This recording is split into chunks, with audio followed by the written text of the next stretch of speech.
कई लोग कहते हैं गुरुजी शिव महापुराण की कथा आप कहते हैं, उस कथा में परिवार को सुधारने के लिए, समाज को सुधारने के लिए, सनातन धर्म के लिए और जनमानस के कल्याण की बात कहते हैं। शिव महापुराण तो इसमें थोड़ी बहुत आ पाती है।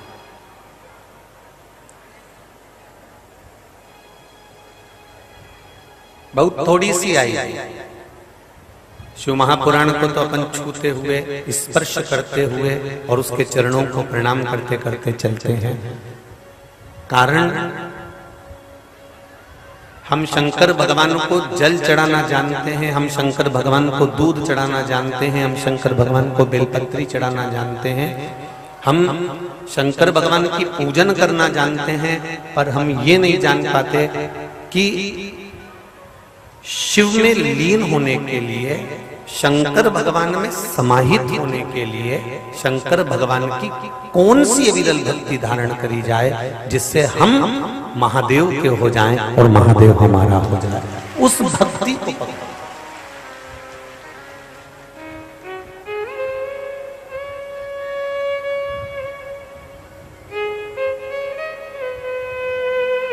केसरी जी जब हम वहां से चले थे तो हमको कहा था कथा स्थल बहुत दूर है शहर से, और ये निधि बेटी ने भी कहा था कि थोड़ा शहर विश्वनाथ मंदिर और कथा स्थल में दूरी है। और निधि बेटी ने एक बात और कही थी, इतना बड़ा पंडाल लगा दिया, पब्लिक इतना सारा लोग काशी में आता नहीं है। काशी में विशाल विशाल कथा हो गए, 5,000, 7,000, 10,000। तो निधि बेटी कह रही थी कि ये बहुत बड़ा लग गया, अगर इसमें लोग नहीं रहेंगे तो कथा का आनंद गुरुजी का चले जाएगा।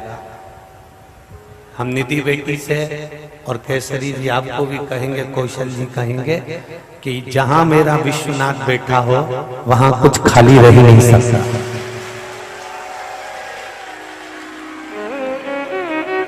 जहां विश्वनाथ बैठा हो वहां खाली नहीं रहेगा निधि बेटी, इसका ध्यान रखिएगा। और कथा ये विश्वनाथ के भरोसे पर हुई है और कराने वाला कोई दूसरा नहीं है। कराने वाला तो मेरा शंभू अंदर से बैठा बैठा डमरू बजाता रहता है। ये उसकी कृपा, बैठो बैठो, ये उसकी कृपा।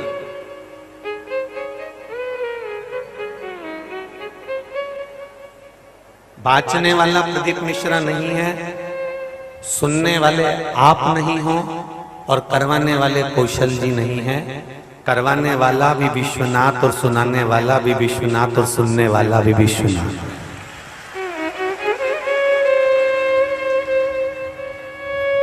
हमने शिव महापुराण की कथा में 5वें दिन कहा था कि बबुआ ये काशी है, हल्के में मत लेना।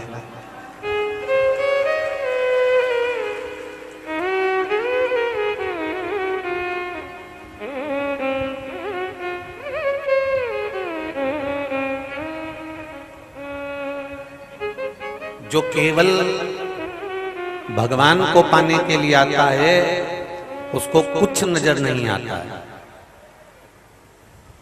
आप लोग तो काशी में निवास करते हैं, मैं आपको नमन करता हूं, प्रणाम करता हूं, दंडवत करता हूं आपके चरणों को। आप लोग तो देखते रहते होंगे कि लोग अपना विदेश छोड़कर, अंग्रेज अपना देश छोड़कर काशी की धरा पर एक एक, डेढ़ 2 महीने तक पड़े रहते हैं, घूमते रहते हैं, दर्शन करते रहते हैं, रिसर्च करते रहते हैं। कोई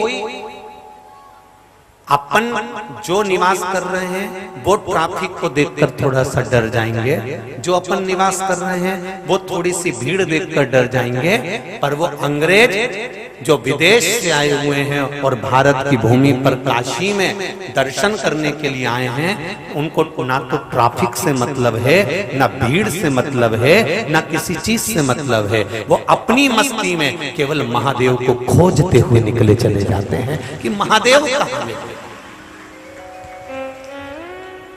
केवल भगवान शिव को खोजते हुए जा रहे हैं, वो केवल भगवान शंकर को खोजते हुए जा रहे हैं। कभी मणिकर्णिका के घाट पर, कभी 80 घाट पर, कभी रविदास जी के घाट पर, कभी गंगा के घाट पर, जहां उनका मन पड़ता है वहां बैठकर भगवान शिव को खोजते हैं,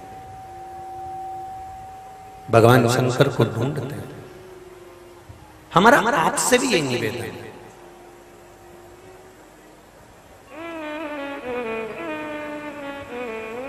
हमने संसार को बहुत ढूंढ लिया।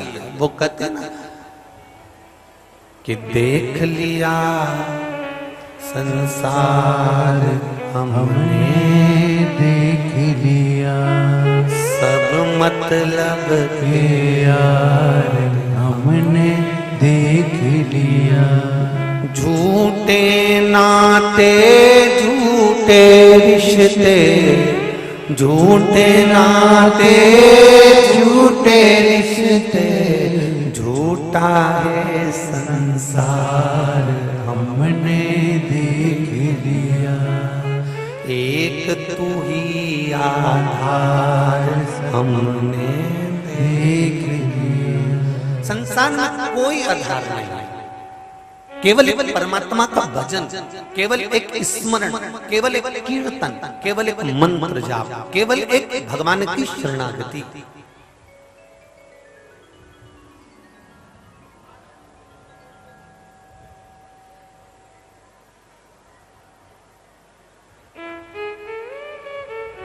मेरे भाई, मेरी काशी की जीजियों और जी जाओ, इतना जरूर कहूंगा आपसे, साबुन लगाने से शरीर साफ हो जाएगा, निश्चित है मेल नहीं जम पाएगा। उसी तरह रोज रोज शिव महापुराण की कथा सुनने से ये आत्मा में भी मेल नहीं जम पाएगा। न काम, न लोभ, न वासना, न आसक्ति, न तृष्णा।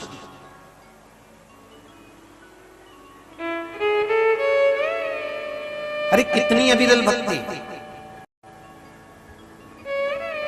कोई कह रहा था यहां पर लोग तप करने आते हैं, यहाँ लोग आराधना करने आते हैं, तपस्या करने आते हैं, बाबा होन बैठे रहते हैं, खूब तप करते हैं। तो हम भी उनको कहना चाहते हैं, शिव महापुराण की कथा में ये 3 घंटे की कथा है, पर इस पंडाल में एक एक व्यक्ति घूम कर देखना, सवेरे 7 बजे से 1 जैसे बिना खाए पिए ना वॉशरूम के लिए जाते हैं, ना कहीं जाते हैं, अपनी जगह छोड़कर केवल 1 बजे का इंतजार करते हैं और 4 बजे तक कथा सुनने के बाद फिर उठते हैं।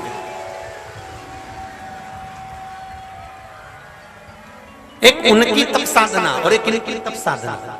आप थोड़ी सी मुंडी पीछे घुमाकर, अपना मुख पीछे घुमाकर देखेंगे, साइड में घुमाकर देखेंगे, धूप में कड़कती हुई धूप, और ये भी इतनी भयंकर कठोर धूप कि लोग अंदर बैठे हैं तो उनको पसीना आ रहा है, और वो बाहर पूरे पंडाल के चारों तरफ घूमकर देखिए कि लोग ऐसी धूप में खड़े होकर कहीं बैठकर, जहां मौका मिल जा रहा है वहां बैठकर शिव महापुराण की कथा सुन रहे हैं। तो ये तो इनकी तप साधना, यही तो इनकी तप साधना का फल है, यही तो इनका सुख है।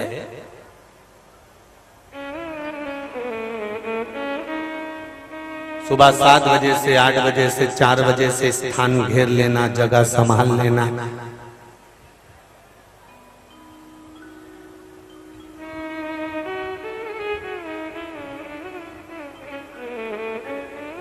लाखों की संख्या में आपका आना,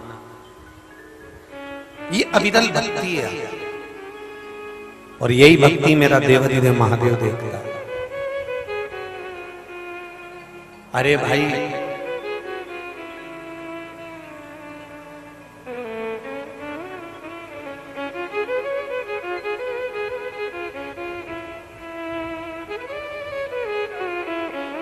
काम, लोभ, वासना, आसक्ति, तृष्णा, ये प्रतिदिन,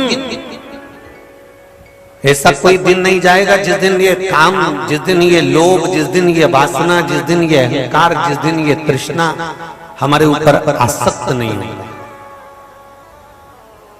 ऐसा कोई दिन नहीं जाता जिस दिन हमारे भीतर अहंकार नहीं आता।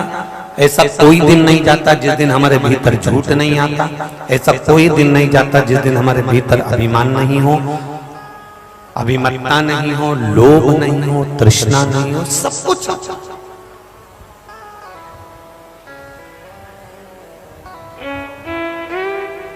पर जरा सा हाथ में अगर कचरा लगा, जरा सा हाथ में शरीर में थोड़ा सा कुछ लगा, कलर लगा, कचरा लगा, सामान लगा, मिट्टी लगी, तुमने साबुन से धो लिया। एक से बढ़कर एक साबुन आते हैं और उसमें सुगंध भी बहुत होती है और उसका रेपर भी अच्छे से अच्छा होता है।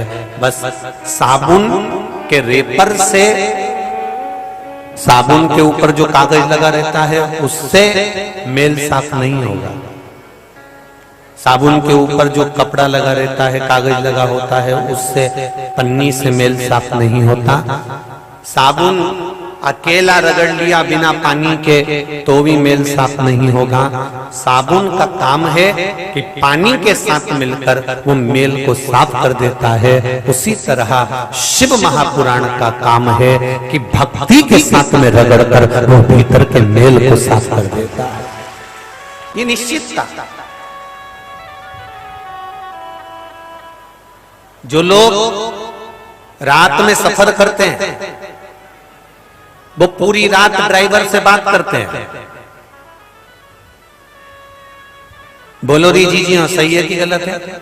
और जितने भाई लोग बैठे हैं यहाँ पर वो बताओ, अगर तुमने कोई गाड़ी पर्सनल करी है, कोई 4 व्हीलर गाड़ी को लेकर जा रहे हो, अपनी गाड़ी कर लेकर जा रहे हो, अपनी गाड़ी को लेकर जा रहे हो, जो रात भर सफर करते हैं वो रात भर ड्राइवर से बात करते हैं।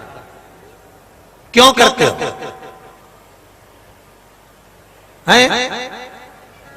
तुम्हें शौक चला है क्या बात करने का? क्या तुमको नींद नहीं आ रही है? आ रही है, पर ड्राइवर से बात इसलिए कर रहे हो कि इसकी झपकी नहीं लग जाए, इसको नींद ना आ जाए।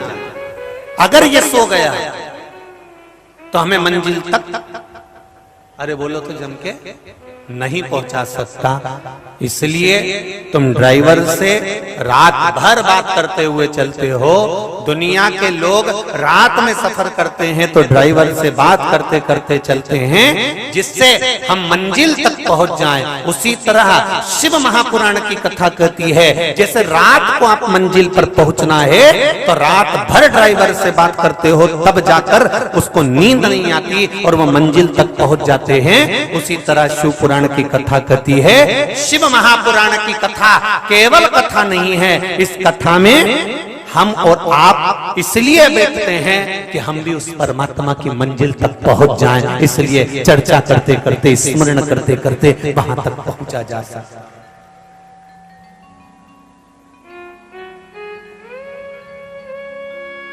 हम उसका भजन करते करते,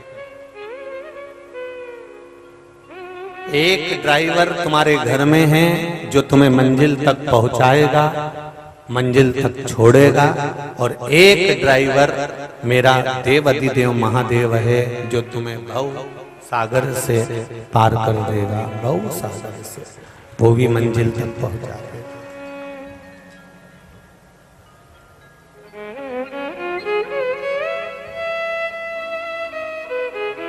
वो भी मंजिल तक पहुंचा।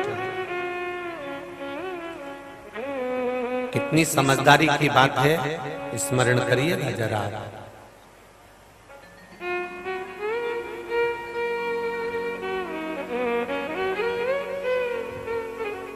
ऐसे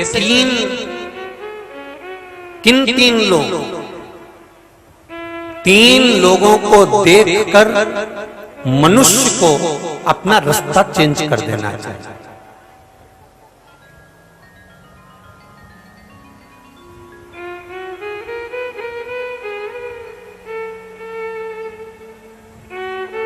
जब ये तीन सामने से आते दिख रहे हो तो अपना रास्ता बदल लो, चुपचाप से निकल लो। कौन तीन? तीन लोगों को देखकर अपना रास्ता बदल लेना चाहिए। काशी वालों जरा ध्यान लगाकर सुनिएगा। आस्था चैनल वाले जितने आस्था चैनल पर कथा सुन रहे हैं और जितने फेसबुक यूट्यूब पर कथा सुन रहे हैं और जितने इस विशाल मां गंगा के घाट पर कथा सुन रहे हैं, ध्यान लगाकर सुनना। तीन को देखकर अपना रास्ता बदल लेना चाहिए और चुपचाप से निकल जाना चाहिए। पहले नंबर पर सांप, दूसरे नंबर पर शेर, तीसरे नंबर पर शराबी।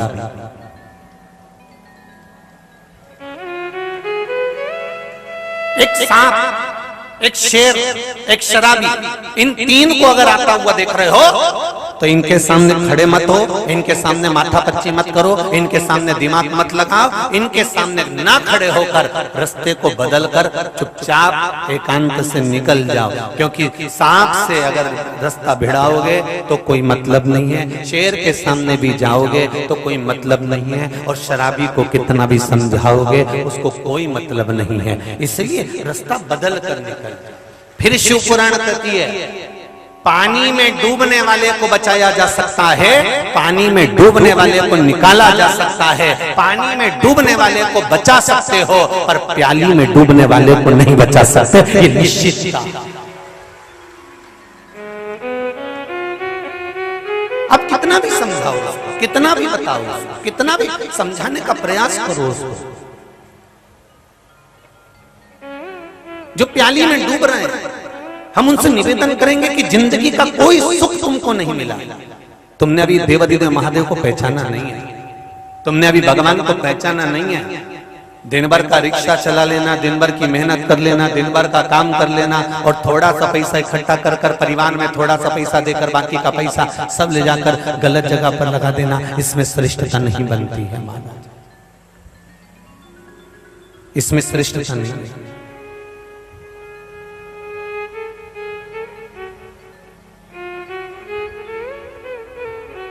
श्रेष्ठता इसमें नहीं है, श्रेष्ठता भगवत भजन में, भगवत स्मरण में।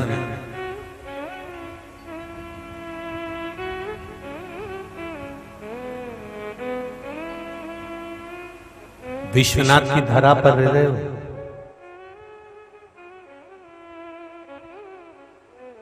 थोड़ा सा ट्रैफिक में अगर जाम लग जाए तो रिक्शे वाला भी चिल्लाकर दौड़ने लगता है।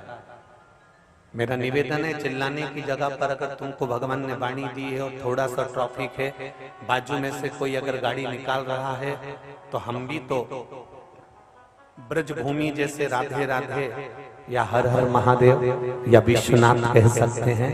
दिन भर में मुख में से विश्वनाथ निकलेगा, हर हर महादेव निकलेगा तो हो सकता है कि हमारी जिंदगी सवर जाए, हमारा जीवन का आनंद हम पाए।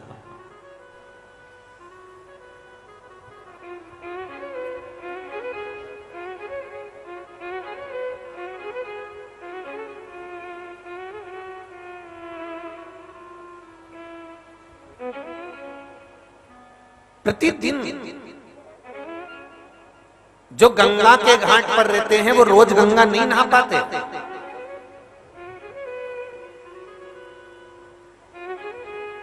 विश्वनाथ बाबा की धरा पर रहने के बाद भी रोज विश्वनाथ के मंदिर नहीं जा पाते।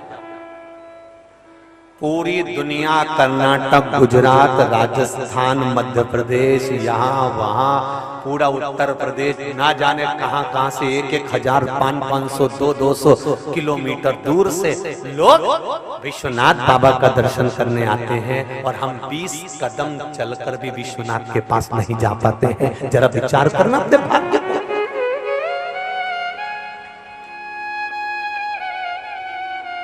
जरा विचार करिएगा अपने विचार को, अपने भाग्य को कि हम विश्वनाथ बाबा की धरा पर रह रहे हैं, काशी जैसी पुण्य धरा पर रह रहे हैं, उसके बाद भी हम दिन भर दुकान पर बैठते हैं, दिन भर नौकरी में लगे रहते हैं, दिन भर व्यापार में लगे रहते हैं, दिन भर कार्य में लगे रहते हैं और हम विश्वनाथ बाबा का दर्शन तक करने नहीं जा पाते, हम बाबा से विनती करने नहीं जा पाते। सारी दुनिया के लोग इस विश्वनाथ बाबा की पावन धरा पर काशी में आते हैं और हम काशी में रहने के बाद भी कई लोग ऐसे हैं जो भगवान के मंदिर तक नहीं जा पाते।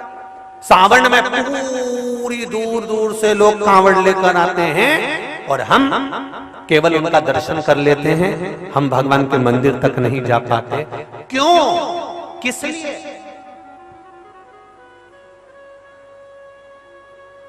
कारण क्या है?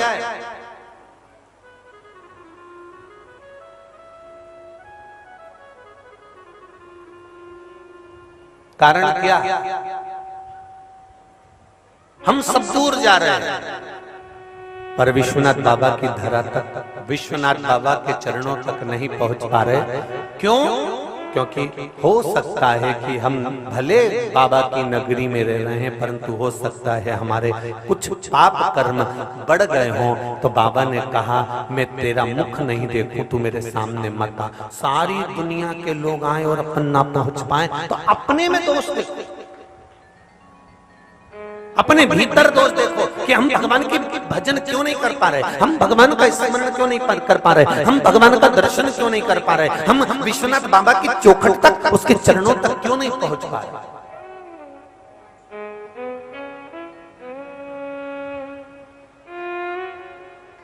आखिर क्या कमी है हमारे भीतर? कौन सी ऐसी कमी रह गई कि हमें भगवान क्यों नहीं मिल पा?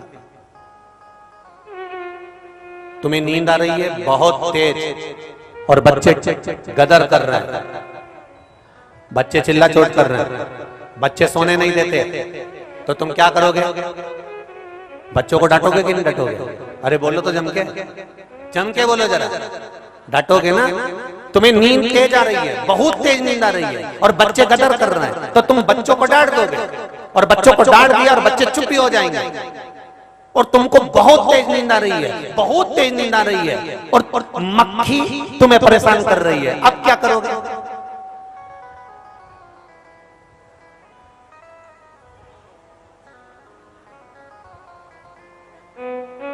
गुन करती है, गुन करती है, गुन करती है। जरा विचार करिए, बच्चे गदर करेंगे, तुम्हें नींद आ रही है, बच्चे गदर करेंगे तो तुम बच्चों को डांट सकते हो, पर मक्खी, तुम्हें नींद आ रही है, बहुत तेज आ रही है, और मक्खी तुम्हारे मुख पर बार बार आकर बैठ रही है, मक्खी बार बार तुम्हारे पास में आ रही है, तो तुम क्या मक्खी को डांटोगे? क्या करोगे? जम के बोलो जरा। मक्खी बार बार आ रही है तो तुम मक्खी को नहीं डांटोगे, जो चद्दर पड़ी हुई है, जो रजाई पड़ी हुई है, जो कम्बल पड़ा हुआ है, अपने मुख पर डालोगे और सो जाओगे। उसी तरह जब हम सत्संग करने बैठते हैं, भजन करने बैठते हैं, कई लोग कहते हैं हमारा मन थोड़ी देर लगता है फिर नहीं लगता, अर्थात बच्चों को तो तुमने डांट लिया पर मक्खी को नहीं डांट पा रहे हो। इसलिए निवेदन है, जब तुम्हारा मन ना लगे, जब तुम्हारा चित्त ना लगे, भगवान की भक्ति की ओर मन ना लगे, उस समय पर शिव महापुराण का कम्बल ओढ़ना और थोड़ी देर आराम कर देखना, आपको आनंद की अनुभूति हो जाएगी। जब भटको मार्ग से, कहीं इधर उधर विचलित हो रहे हो, कहीं मार्ग से भटक रहे हो, उस समय पर शिव तत्व को जानने के लिए शिव महापुराण की कथा को श्रवण करना ही पड़ेगा, भगवान शंकर की कथा को सुनना ही पड़ेगा, ये निश्चित था।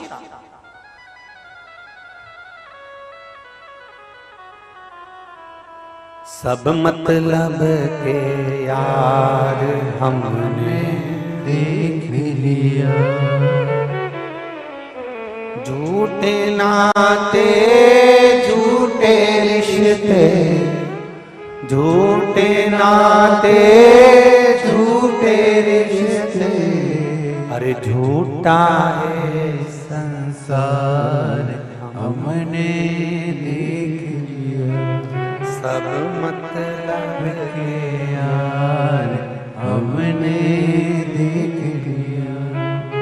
देख लिया संसार हमने देख लिया।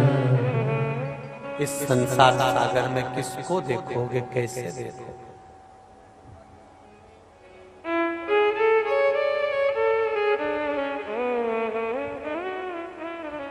कल कथा में एक बात थी, स्मरण में रहे आपकी, कि भीष्म पितामह ने द्रौपदी का चीर खींचते हुए देखा था, तो 56 दिन तक उनको बाणों की सैया पर पड़े रहना पड़ा था।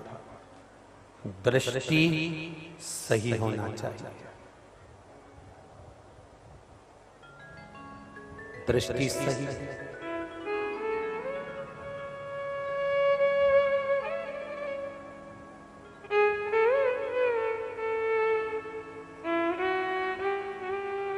हमारी दृष्टि जहां गड़बड़ हो जाती है वहां फिर भगवान के मिलन का कोई सुख नहीं होता। काम, लोभ, वासना, आसक्ति, तृष्णा, ये सब इन नेत्रों से जाती है। अजामिल की कथा कहती है पूरा जीवन उसने भगवान के भजन में निकाल दिया। अजामिल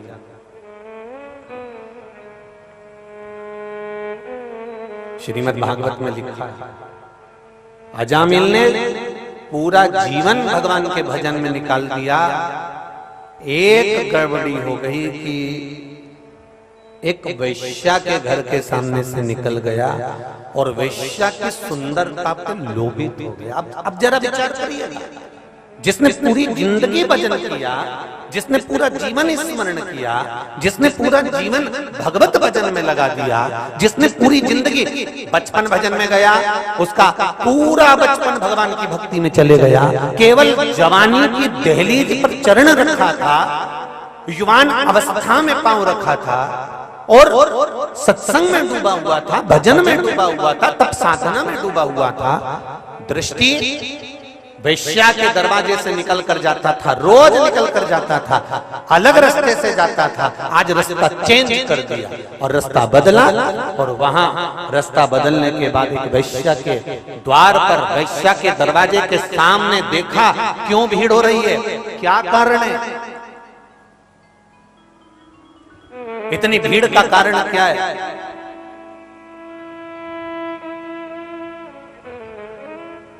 किस लिए इतनी भीड़ हो रही है, वो देखने के लिए रुका, और रुका तो उसने देखा कि यहाँ तो एक बड़ी सुंदर नारी रहती है, बड़ी सुंदर, इतनी सुंदर, और उसको अब मन में आने लगा। वो रोज तपस्या करने बैठता, रोज भजन करने बैठता, रोज उस नारी को देखकर जाता, तो उसके मन में उस नारी के प्रति प्रेम बढ़ गया, आसक्ति बढ़ गई, काम बढ़ गया। केवल श्रीमद् भागवत कथा के अजामिल ही एक ऐसे नहीं थे जिनके भीतर देखकर रुचि बढ़ी। श्रीमद् भागवत में एक पात्र और है, श्री ध्रुव जी महाराज।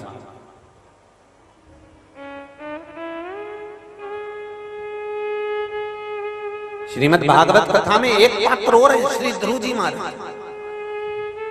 इनके पूर्व जन्म की अगर कथा निकाली जाए, इनके पूर्व जन्म को अगर देखा जाए कि ध्रुव जी पूर्व जन्म में कौन थे। एक ब्राह्मण के घर में एक बालक का जन्म हुआ, और वो ब्राह्मण का बालक तप साधना में डूब गया, तपस्या में डूब गया, ऐसी तप साधना करी, ऐसा तपस्वी बन गया।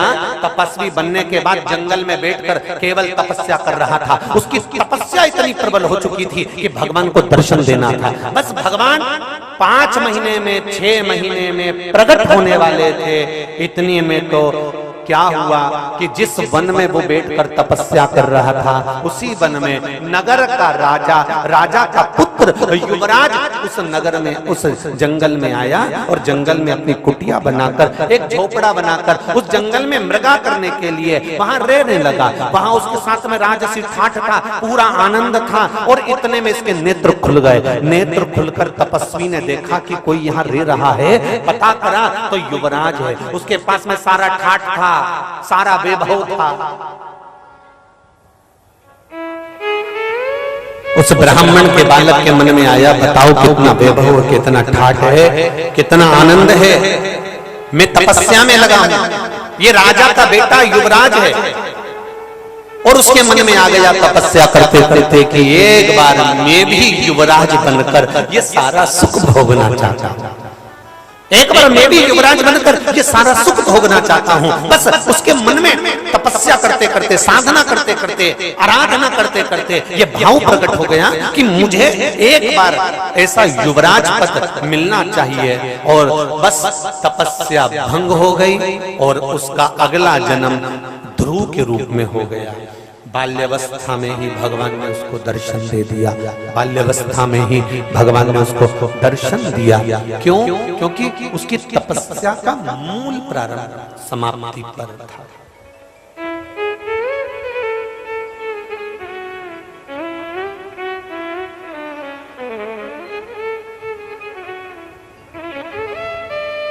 विचार करिएगा जरा, स्मरण करिएगा जरा। भक्ति का मूल, भक्ति का सुख। पीछे की आवाज बढ़ाइए, पीछे की आवाज बढ़ाइए। भक्ति का मूल, भक्ति का सुख।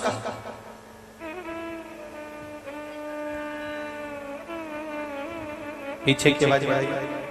भक्ति का जो मूल है, भक्ति का जो सुख है, वो आनंद है। महाराज शिव तत्व कह रहा है, भगवान शंकर की कथा कह रही है। तपस्या करते करते, तप करते करते अजामिल का ध्यान वैश्या में चले गया। अजामिल का स्मरण वैश्या में पहुंच गया। तपस्वी तप करते करते उसका ध्यान राजा के पुत्र में चले गया और तपस्या भंग हो गई। तप भंग।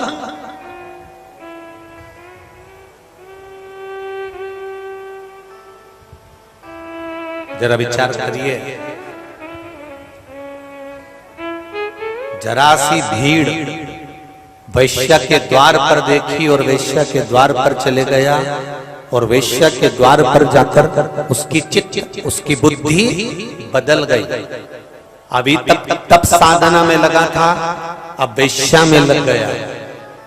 आपसे भी निवेदन है, कहीं दूसरी जगह भीड़ हो रही हो तो भले मत जाना, पर कहीं शिव महापुराण की अगर भीड़ पड़ रही हो तो 5 मिनट जरूर जाकर दर्शन कर लेना। अजामिल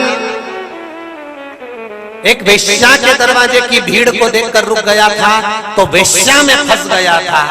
आप शंकर भगवान की कथा की भीड़ देखकर उसकी चौखट पर 2 मिनट शिव महापुराण के पंडाल में पहुंच गए और रुक गए। जब अजामिल वेश्या में फंस सकता है तो ये मेरा विश्वास कहता है कि आप शिव में फंस सकते हो, ये निश्चित है। शंकर भगवान के चरणों में निश्चित है आपका चित्त, आपका मन, आपकी दृढ़ता, आपका विश्वास पहुंच सकता है।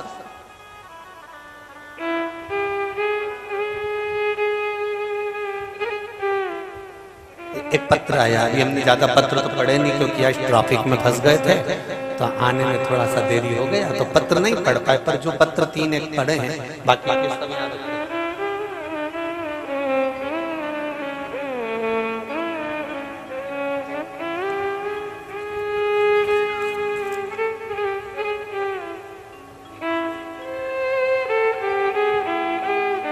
शंभो शरणे मांगू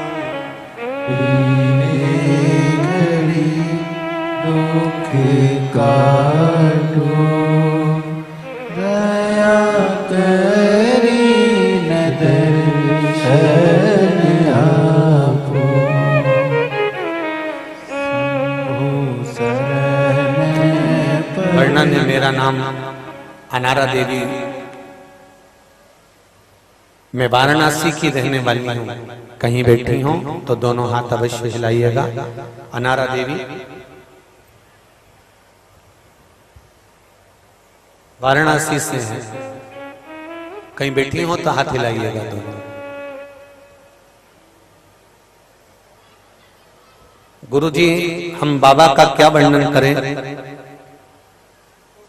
मैं क्या बताऊं, जितना गुणगान करूं उतना कम है। गुरुजी, मेरे 5 साल का बच्चा, 3 साल की बच्ची थी,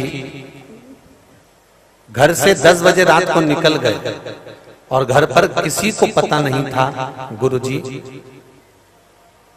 चाचा जी के पीछे जा रहे थे, उनके काका जी के पीछे, और रास्ता भटक गए और चाचा जी को मालूम ही नहीं था कि बच्चे आ रहे हैं।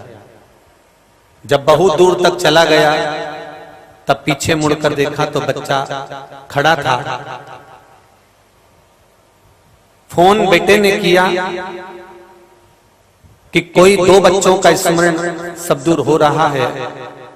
तब बाबा की कृपा से, शिव बाबा की करुणा से इतना रुदन पड़ा, इतना रोना पड़ा, केवल भगवान शिव याद आए और श्री शिवाय नमस्तुभ्यम का मंत्र याद आया और मेरे दोनों बच्चे वापिस मेरे घर में कोई व्यक्ति छोड़कर चले गया। ये शिव है। कहां पूरे ढूंढने में लगे। एक पत्र और देखिए।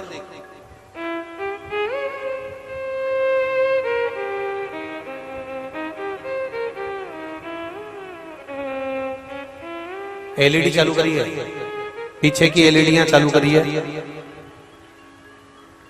पीछे जितनी भी एलईडी लगी हैं कुछ बंद हैं, चालू करिए।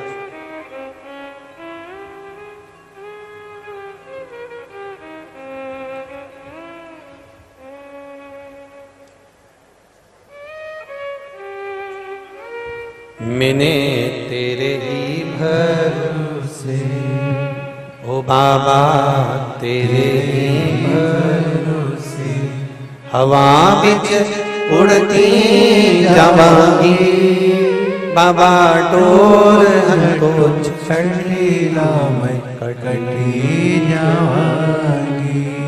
श्रीमती वीणा देवी बिहार गया शेर घाटी से आई हैं, कहीं बैठी हो तो हाथ हिलाइएगा।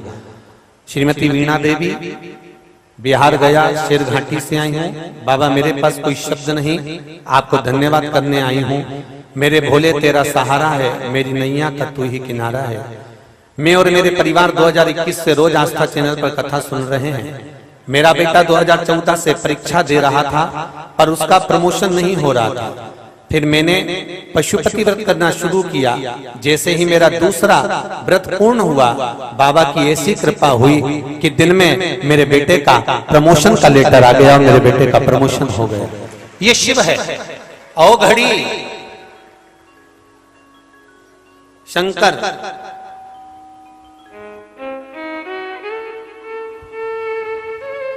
शिव है। ओ घड़ी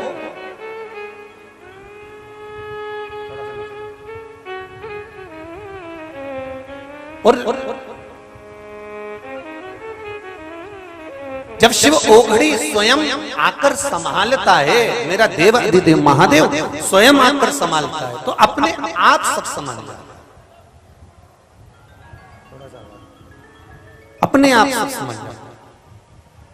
आप केवल शिव भक्ति में रमो, शंकर का स्मरण करो, सारी समस्या का हल। एक लोटा जल आप शिव जी को समर्पित कर रहे हैं, भगवान शंकर को चढ़ा रहे हैं, निश्चितता है कि आपको उसका सुख, उसका आनंद प्राप्त होगा। ये निश्चित है।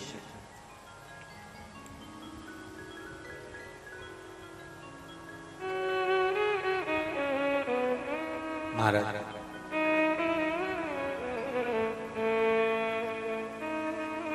शिव कथा कह रही है, अजामिल ने वैश्या के स्वरूप को देखकर उससे विवाह करने की मन में ठान ली थी। उसी तरह जिस दिन हमारा देवाधिदेव महादेव में ये चित्त चले जाए, ये मन चले जाए, ये बुद्धि चले जाए, प्रयास करना कि हम देवाधिदेव महादेव के हो जाएं और महादेव हमारा हो जाए। फिर कोई बीच में पर्दा नहीं होना चाहिए। कुछ भगवान शिव से प्रार्थना, ये जीवन के सारे दुख काटकर आपके चरणों की भक्ति प्रदान कर, आपके चरणों का स्मरण प्रदान कर, और आपके चरणों की जब तक भक्ति नहीं मिलेगी तब तक जीवन का कोई सुख प्राप्त होना कठिन। बहुत कठिन है महाराज शिव चरणारविंद की भक्ति।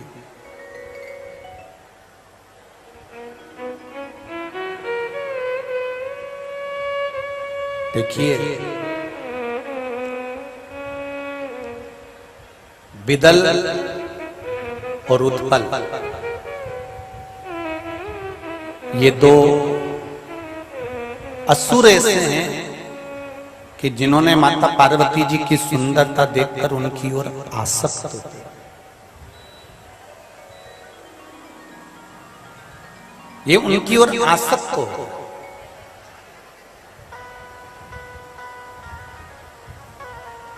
विदल और उत्पल माता जगतजननी जगदम्बा का स्वरूप देखकर उनकी ओर आसक्त हो रहे। एक बात का स्मरण अपनी जिंदगी में रहे,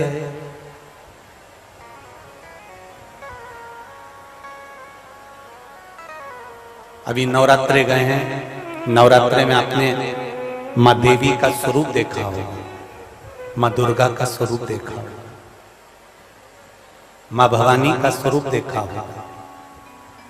काशी में देवी जी बैठती हैं, कहीं कहीं यहाँ बैठती हैं, तो आपने माता रानी का स्वरूप देखा होगा, कितनी सुंदर है। हमारे यहाँ के शास्त्र तो यहाँ तक कहते हैं कि तेरी प्रतिमा इतनी सुंदर, तू कितना सुंदर होगा। जरा विचार करिएगा, जगत जननी माँ इतनी सुंदर है, इतनी सुंदर है। शिव महापुराण की कथा कहती है कि माता का जो स्वरूप है, माता का जो स्वरूप है, ये स्वरूप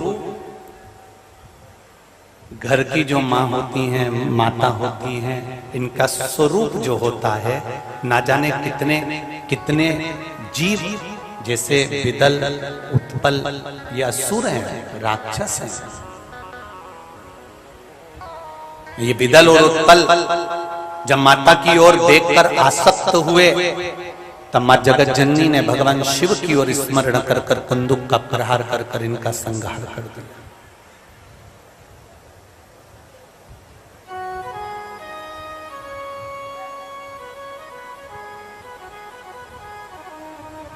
एक बगीचे में लगा हुआ फूल, एक बगीचे में लगा हुआ, गार्डन में लगा हुआ पुष्प,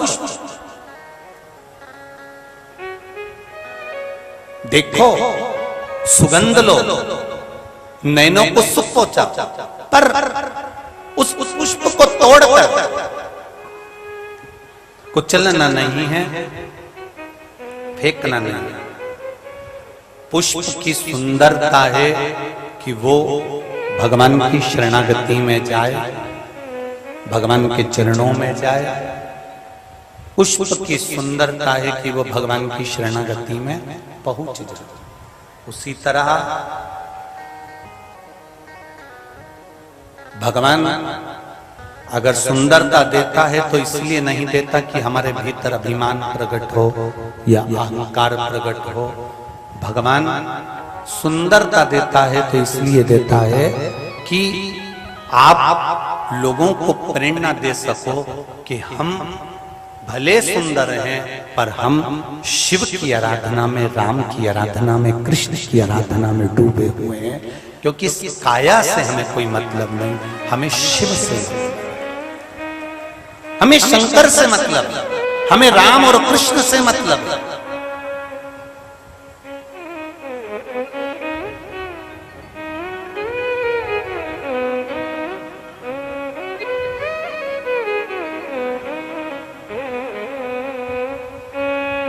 भरी सभा थी जनक जी महाराज की, बड़े बड़े शूरवीर राजा बैठे हुए थे और अष्टावक्र जी का आगमन हो गया था। 8 जगह से तेड़े थे अष्टावक्र जी, और अष्टावक्र जी का जब आगमन हुआ, 8 जगह से तेड़े अष्टावक्र जी जब वहां पर पहुंचे तो पूरी सभा उनको देखकर हंसने लगी, पर अष्टावक्र जी के नैनों में जल नहीं। अष्टावक्र जी ने एक ही बात कही राजा जनक जी से, जनक जी, आपकी सभा में सारे वीर बैठे होना थे, मुझे क्या मालूम था कि ये काया के परखैया बैठे। अष्टावक्र जी ने कहा, मुझे यह नहीं मालूम था कि ये काया को देखने वाले बैठे। फिर वही बात आ गई है जिस बात को हमने पहले भी कथा में कहा कि लोग पूछते हैं शंकर भगवान को रिझाने के लिए कौन से कलर के कपड़े पहनना चाहिए जिससे भगवान शंकर प्रसन्न हो जाए, भगवान को पाने के लिए कौन सा कपड़ा चेंज करना चाहिए, कौन सा कपड़ा बदल लेना चाहिए, कौन सा कपड़ा पहन लेना चाहिए जिससे भगवान प्रसन्न हो जाए। शिव महापुराण की कथा बार बार कहती है शिव को पाने के लिए कपड़े बदलने की जरूरत नहीं पड़ती, भगवान शंकर को पाने के लिए कलेजा बदल लो, बस भगवान तुम्हारे सामने आकर खड़ा हो जाए। हम कपड़े ना बदलें, हम कलेजा बदलें, हम चित्त बदलें, अपनी वृत्ति बदलें। बड़े बड़े स्थान पर बैठ जाएंगे, बड़े बड़े पद पर बैठ जाएंगे और उसके बाद भी हम 24 घंटे किसी ना किसी की निंदा में लगे रहेंगे, तो उसमें आपको परमात्मा की कभी प्राप्ति नहीं हो सकती। हाँ, उससे ये जरूर प्राप्त होगा कि हम किस कुल में जन्मे हैं। हम क्या लोगों की केवल अष्टावक्र जी ने जनक जी की सभा में जाकर कह दिया था कि यहाँ जितने बैठे हुए हैं एक वीर नजर नहीं आता मुझको, यहाँ केवल इस शरीर को, इस चमड़े को देखने वाले बैठे हुए हैं जो मुझे देखकर हंस दिए हैं। अगर वीर बैठे होते तो वीरता की बात करते, ज्ञानी बैठे होते तो ज्ञानी की बात करते, पर ये तो चमड़े को देखने वाले बैठे हुए हैं, इसलिए इनके सामने मेरा आना जरूरी नहीं। जनक जी को कहा, जनक जी आशीर्वाद देता हूं, और अष्टावक्र जी निकल कर चले गए। आप क्या देख रहे हो? एक संत को संसार में क्या देखना चाहिए? एक साधु को संसार में क्या देखना चाहिए? एक तपस्वी को संसार में क्या देखना चाहिए? एक अच्छे स्थान पर बैठने वाले को संसार में क्या देखना चाहिए? और एक घर में रहने वाले को संसार में क्या देखना चाहिए? कभी अच्छे से रामचरितमानस का स्मरण करिए, कभी अच्छे से श्रीमद् भागवत का, कूर्म पुराण का, नारद पुराण का, विष्णु पुराण का स्मरण करिएगा कि एक संत, साधु, सन्यासी, तपस्वी, साधक, उपासक क्या देखे। एक बड़ा सुंदर चरित्र आता है, एक संत रहते थे, उन संत के सामने थोड़े दिन बाद संत के सामने एक वैश्या ने अपना मकान बना लिया, वैश्या ने अपना घर बना लिया। संत ने जाकर उससे कहा तुम यहाँ घर नहीं बना सकती। वैश्या ने कहा क्यों? यहाँ किसी की जागीर है जो नहीं बना सकती? मेरा मन, मैं यहीं रहूंगी, तुम्हें जाना है जहाँ चले जाओ। संत अपना जगह छोड़कर नहीं गया, वैश्या ने अपना मकान बना लिया। संत बस माला लेकर तप में डूबा रहता, भजन करता रहता, स्मरण में डूबा रहता। कितने लोग उस वेश्या के यहाँ आते, संत ने विचार करा जरा मैं भी तो अंदाजा लगाऊं कि कितने लोग आते हैं। उसने फूल रख लिया, फूल की एक एक पंखड़ी को तोड़ तोड़ के रखता जाता। एक आया, दो आया, तीन आया, चार आया, पांच आया, 6 आया, और संत ने फूल का ढेर लगा लिया, फूल का ढेर। आज वेश्या निकल कर जा रही थी, उस वेश्या ने पूछ लिया गुरुदेव जब मैं पहली बार यहाँ आई थी एक फूल नहीं था यहाँ पर, इतने फूलों का ढेर कैसे लग गया कि आप दब गए? संत कहते हैं वैश्या तेरे यहाँ पर कितने लोग आए, उतने लोगों की पंखड़ी का मैंने ढेर लगाया है, जरा विचार कर। वैश्या ने संत से कहा गुरुदेव आपने मेरे यहाँ आने वालों की गिनती लगाई, अगर वही गिनती आप नारायण को पाने के लिए लगा लेते तो परमात्मा मिल जाता। संत, साधु, सन्यासी, तपस्वी, साधक, उपासक, ऊंचे ऊंचे पद पर बैठने वालों को कौन क्या कर रहा है उससे मतलब नहीं होना चाहिए। हमें राम कैसे मिले, हमें कृष्ण कैसे मिले, हमें शिव कैसे मिले, हमें भगवान की भक्ति कैसे प्राप्त हो, वो देखना चाहिए। रामचरितमानस कहती है घर में रहने वाले को क्या देखना चाहिए? घर में रहने वाले को अगर उसकी अर्धांगिनी उसके साथ में निवास कर रही है तो पर नारी अगर उसको दिखती है तो उसको माता के तुल्य देखना चाहिए। छोटी कन्या दिखे तो बेटी के तुल्य देखना चाहिए, बुजुर्ग माता दिखे तो दादी और नानी के तुल्य देखना चाहिए, भाई दिखे, कोई पुरुष दिखे तो उसको भाई के तुल्य देखना चाहिए, कोई छोटा बेटा दिखे पुत्र के समान देखना चाहिए। एक गृहस्थाश्रम में रहने वाला व्यक्ति अपनी बुद्धि को, अपने चित्त को संवारने की चेष्टा करे।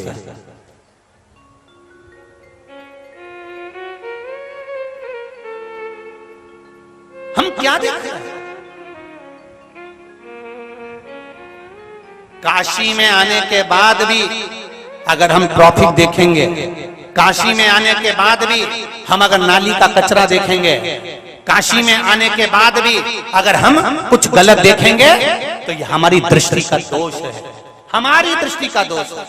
काशी में आने के बाद जब स्टेशन से नीचे उतरो, स्टेशन से पांव तुम्हारा काशी की धरा पर रखे, काशी के रेलवे स्टेशन पर तुम्हारा पांव बस भूमि पर रखा है, उस समय से तुम्हारी दृष्टि दुनिया के कोई चीज को देखने के लिए ना ललके। अगर होटल में भी हो तो ये अभिलाषा उत्पन्न होना चाहिए, सबसे पहले मैं विश्वनाथ के मंदिर जाऊंगा, नहाया कि नहीं नहाया मतलब नहीं, पर मुझे शिव देखना है, मुझे शंकर से मिलना है। ये ललकता तुम्हारे भीतर होना चाहिए। पर हमारी ललकता होती है काशी के स्टेशन से नीचे उतरते से पहले मुझे होटल जाना है।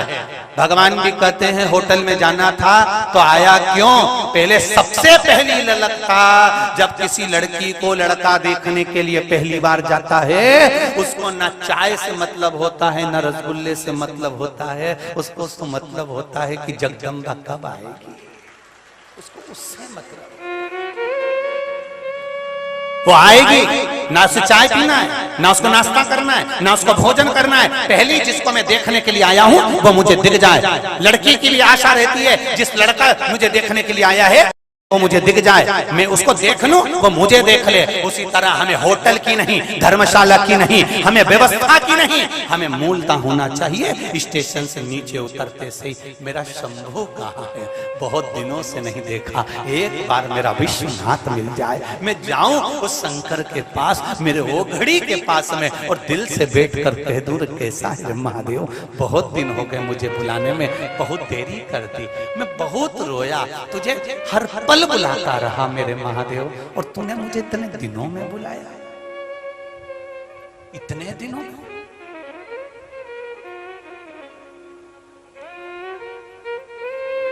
जब महादेव की पूजन सतुआ बाबा करा रहे थे तब हमारी भी आंख में जल भरा हुआ था। बाबा इतने साल से रोज भजन गा रहा हूं कि ओ काशी के भोलेनाथ मने थारी, अरे बोलो जम के बोलो, याद सतावे।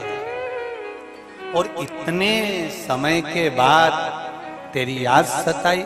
बीच में जब कथा पक्की हो गई, फिर बाद में मालूम पड़ा कि कथा कैंसिल हो गई। मंदसौर में हमने किसी से नहीं कहा, हमने पशुपतिनाथ के पास जाकर कहा, रे बाबा हम में कौन सी कमी रह गई जो एक बार आपका दर्शन नहीं हो पाया, कथा हो ना हो पर तू एक बार तो दर्शन,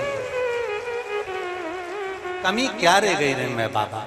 और बाबा विश्वनाथ विश्वनाथ है, उसने वहां से इशारा करा, बाबा ने यहाँ कथा करवाई। आज 6वां दिन हो जाएगा, कल 7वां हो जाएगा। जितने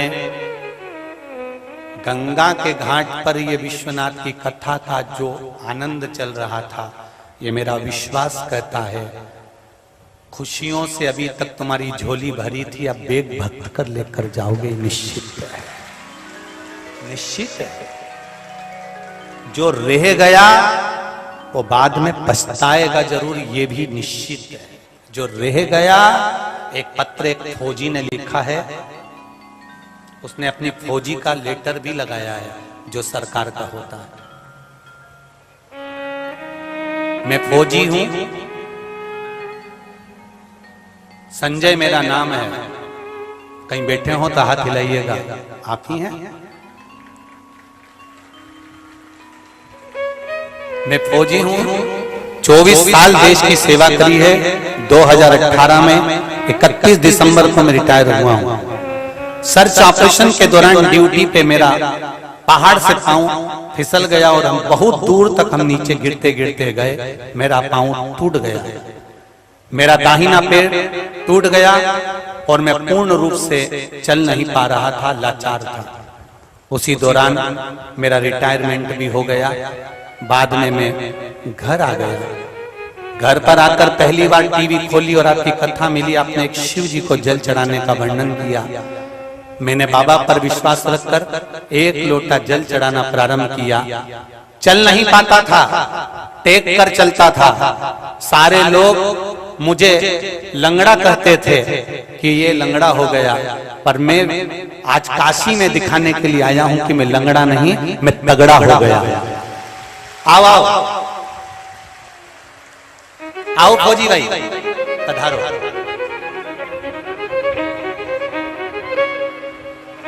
मेरे शिव ने मेरा पैर वापिस कर दिया। जो सीधा पैर मेरा पूरा टूट चुका था, आज उस पैर से मैं 5 किलोमीटर चल सकता हूं। मेरे ये कागज भी हैं और मेरा ये पत्र भी है। आज बाबा ने मुझे मौका दिया। मैं आमंत्रित करता हूं फौजी भाई को कि आए। ये देखो, सीधा पैर टूटा हुआ था, ये शिव कृपा है, ये ओघड़ी की कृपा है।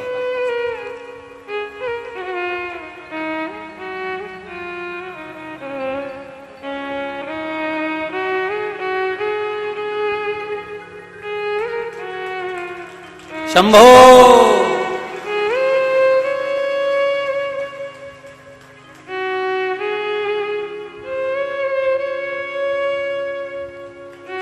जोरदार ताली बजाकर स्वागत करें। 24 साल देश की सेवा कर 2018 में 31 दिसंबर को रिटायरमेंट हुए हैं और पांव में तकलीफ हो भी गई थी। उसके बाद भी बाबा ने पूरा पांव देखिए, पूरा पांव टूटा हुआ है, नीचे से पूरा हरा पड़ा हुआ है और हड्डियां भी।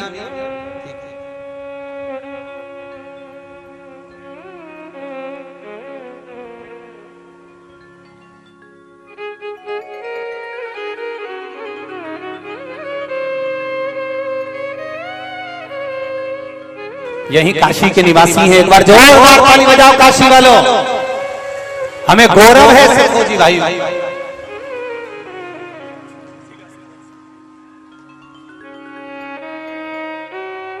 उनको बात नमस्ते। जोरदार ताली बजाकर स्वागत करें। बहुत बहुत स्वागत। शंभो शरण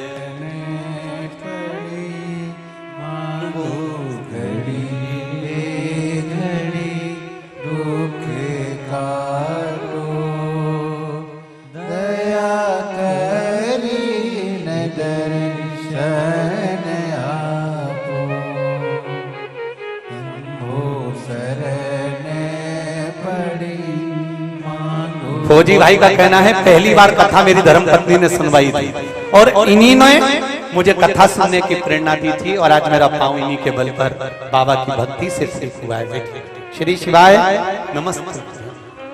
मांगू घड़ी घड़ी दुख काटो दया करी ने दर्शन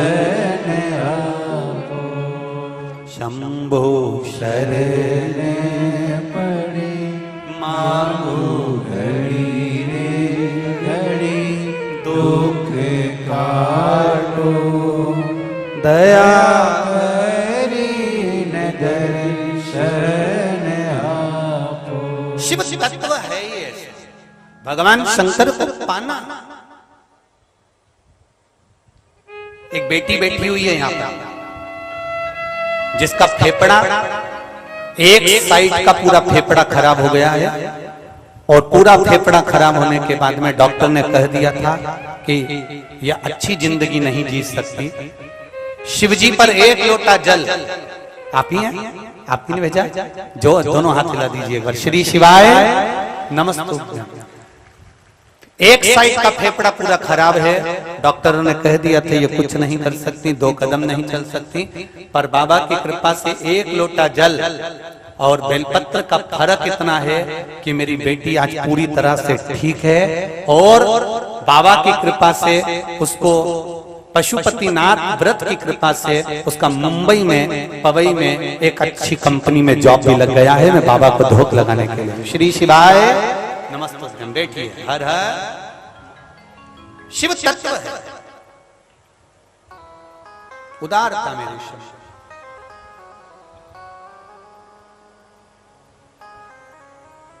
भगवान शिव ओघड़दानी त्रिकालदर्शी कैलाशी अविनाशी जब कृपा करते हैं, एक संत, एक साधु, एक सन्यासी, एक तपस्वी, एक साधक, एक उपासक, एक साधु, एक तपस्वी, एक साधक, एक उपासक, एक संत, एक महात्मा का जीवन क्या होना चाहिए, उसका लक्ष्य क्या होना चाहिए। निंदा नहीं, बुराई नहीं, चुगली नहीं, अपशब्द नहीं। उसके लिए एक ही होना चाहिए कि मुझे भगवान कैसे मिलेगा, मेरा शंभु, मेरा राम, मेरा कृष्ण कैसे मिलेगा। और एक गृहस्थी का जीवन में उसका लक्ष्य होना चाहिए, किसी में गलत ना देखते हुए, अगर घर में, परिवार में या पास पड़ोस में भी कोई छोटी बेटियां हैं तो वो हमारी बेटियां हों, और कोई नारी भले सुंदर नजर आए पर उसमें माता का स्वरूप, मेरी जगत जननी अम्बे का स्वरूप नजर आए। वो मातृत्व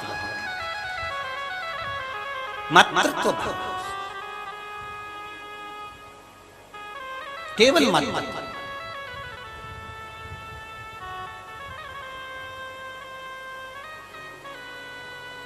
एक बात अपने ध्यान में रखिएगा,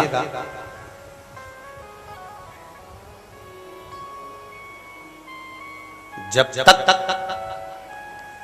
हम दूसरों से ईर्ष्या करते रहेंगे तब तक हमारी उन्नति नहीं हो सकती।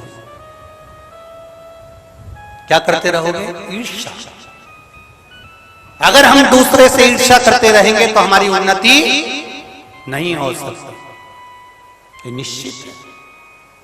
आप ईर्ष्या करना छोड़ दीजिए, आप वैभव और उन्नति की सीढ़ी पर चढ़ते चले जाएंगे, आपको कोई नहीं रोक पाएगा, कोई नहीं। एक बुढ़िया दरवाजे पर बैठी थी, सामने से कपास की गाड़ी निकल कर गई, बहुत सारी कपास, बहुत सारी रुई उसमें भरी हुई थी। कपास की गाड़ी निकल कर गई तो बुढ़िया ने सोचा, इतना सारा कपास कितने का बिकेगा, कितना पैसा आएगा, पैसा आएगा तो उसका तो बंगला बन जाएगा, गाड़ी आ जाएगी। वो कपास का सोचते सोचते चक्कर खा के नीचे गिर गई। कपास दूसरे की, गाड़ी दूसरे की, और चक्कर खा के बुढ़िया गिर गई। बेटे उसको उठाकर अंदर ले गए, पानी का छींटा दिया, नहीं उठी। डॉक्टर को बुलाया, डॉक्टर ने उसका इलाज करना चालू करा, नहीं उठी। पूरे मोहल्ले में खबर हो गई, सामने वाली बूढ़ी मां नीचे गिर गई। सामने एक अम्मा रहती थी बूढ़ी, वो इसकी बेस्ट फ्रेंड थी, पूरी अच्छी फ्रेंड। उसको मालूम पड़ा कि मेरी सहेली चक्कर खा के नीचे गिर गई। वो तुरंत दौड़ के आई और आते से पूछा, क्या हुआ तुम्हारी मम्मी को, ये जीजी को क्या हो गया? कि बाहर बैठी थी, बस कपास की गाड़ी निकल के गई थी, उस गाड़ी को देखा और चक्कर खा के नीचे गिर गई। डॉक्टर भी कुछ जवाब नहीं दे रहा, हमने पानी दे दिया, सब कर दिया, पर उठ नहीं रही। कपास की गाड़ी गई थी। हाँ, सामने वाली काकी दौड़कर बाहर गई और बाहर से अंदर आई और आते से बोली, अरे जीजी उठ, तेरे सामने से जो कपास की गाड़ी गई थी ना, उसमें आग लग गई। जीजी उठ के बैठ गई तुरंत।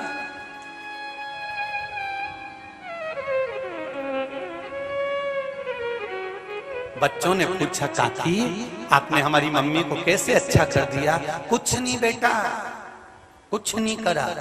वो कपास की गाड़ी दूसरे की थी, कितने में बिकेगा, कितना पैसा इकट्ठा हो रहा होगा, कितना धन आ रहा होगा, और करेगा क्या, इतना रुपया सोच सोच के चक्कर खा के नीचे गिर गई। ये ईर्ष्या अंदर इतनी जलन की भर गई, इतनी जलन की भर गई कि जैसे खाने से एसिडिटी होती है, वैसे ईर्ष्या से एसिडिटी हो गई और चक्कर खा के नीचे गिर गई। अब वो चक्कर जो खाई थी तो उसको बोलना तो पड़ेगा कि वो गाड़ी बर्बाद हो गई। कई लोग संसार में ऐसे हैं जो दूसरे का सुख नहीं देख सकते, वैभव नहीं देख सकते, वो बस आस लगा कर बैठे हैं, केवल आस लगा कर बैठे हैं। जैसे एक कौवा आस लगा कर बैठा होता है कि कब कुत्ता मरे और छींतड़ा नोचा जाए, ऐसे कई बैठे हैं तुम्हारे लिए आस लगाकर कि ये थोड़ा सा बड़ा अब कब गिरेगा, और हम तैयारी करके बैठे हैं कि हमको इसको कैसे नोचना, हमें कैसे इसको चीथड़े निकालना, इतना कैसे कमा रहे हैं, इतना कैसे आ रहा है, इतना वैभव कैसे बन रहा है, ऐसा कैसे बन गया, इतना धन कैसे आ गया। ये सब नोचना है, केवल नोचना है और कुछ नहीं। ईर्ष्या, शिव महापुराण की कथा कह रही, आग लगे बस्ती में, जम के बोलो जरा, अपन रहो मस्ती में। 3 सूत्रों का स्मरण करना, सारी समस्या का हल। और दूसरा, आग लगे बस्ती में अपन रहो, क्या किसको रोइए जिंदगी के ये 3 सूत्र अपना के रख लो, 1 लोटा जल से समस्या मिटती रहेगी। और क्या किसको रोना, अलमस्त होकर जिंदगी जीना। कोई ज्यादा ज्यादा बोले, तुम ज्यादा ज्यादा खजूर वाली चोटी करके जूड़ा बांध के जा ले जा, क्या कर ले। और ज्यादा ज्यादा करे तो बनारस का पान में दबा के फिर खाई के पान, ले अब बोले।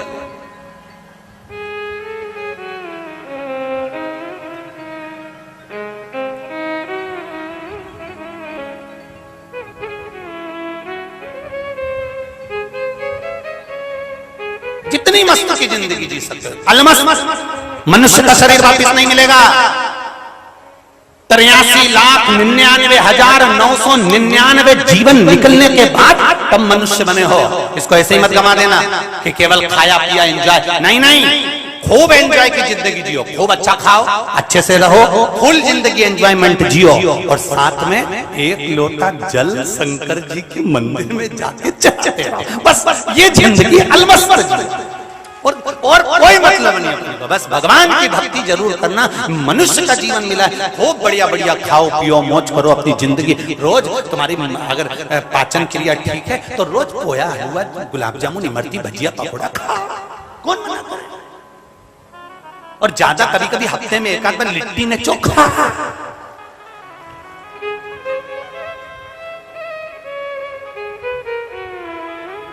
जो खाए लिट्टी चोखा वो कभी ना खाए धोखा।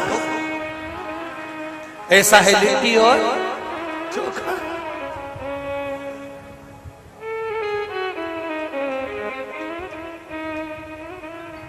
क्या सोचना।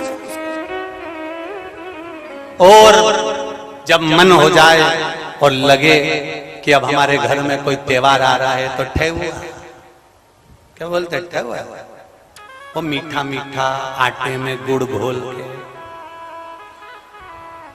ठेहुआ। हाँ जो भी हो, तुम काशी वाले समझ गए ना, बहुत बहुत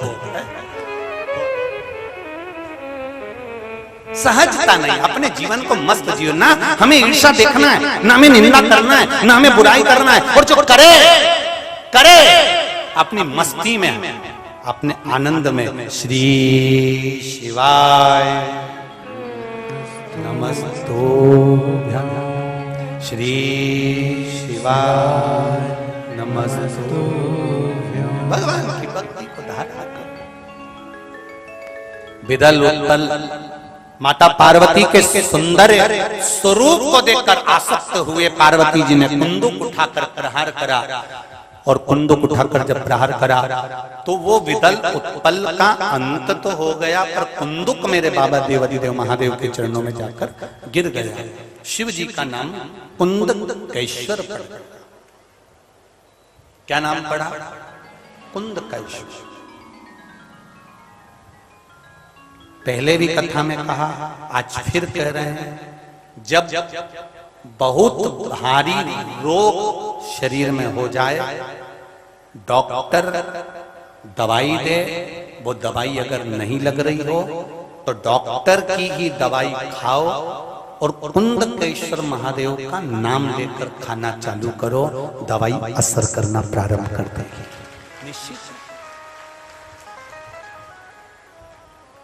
ऐसा नहीं है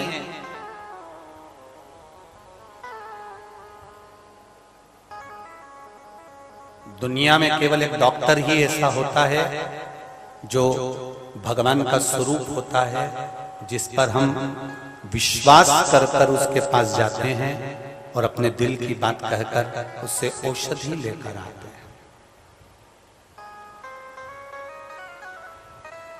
इस व्यासपीठ से कभी नहीं कहा ऐसा कि आप डॉक्टर के पास मत जाओ। ये व्यासपीठ हमेशा कहती है कि डॉक्टर के पास जाओ।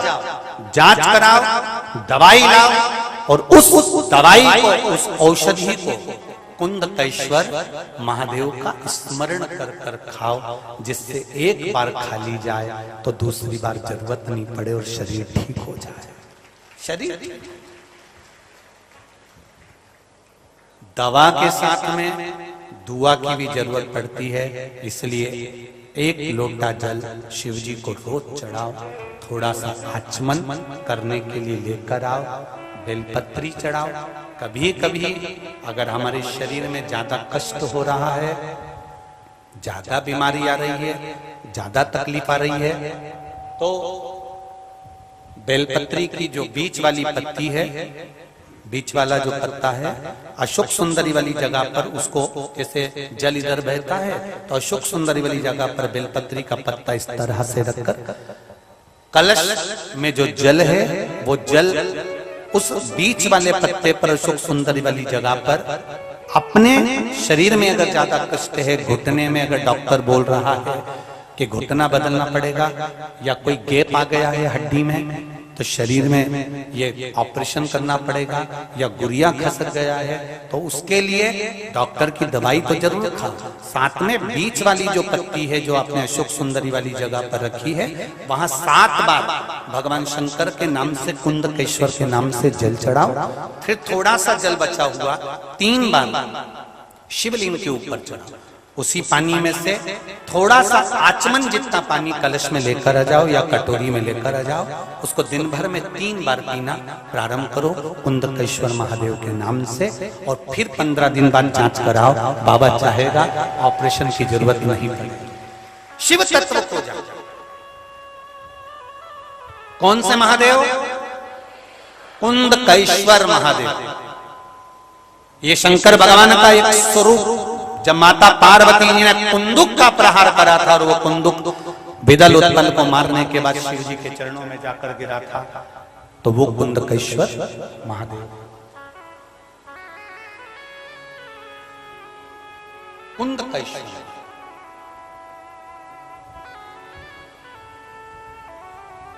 कभी मौका मिले, आप एक दूसरे के संपर्क में जब आए, एक दूसरे से जब मिलना होता है, तो एक बार मुख से दिन भर में प्रयास करा करो, 1 बार 2 बार आपके मुख से श्री शिवाय नमस्तुभ्यं निकल जाए, इतना प्रयास जरूर करना।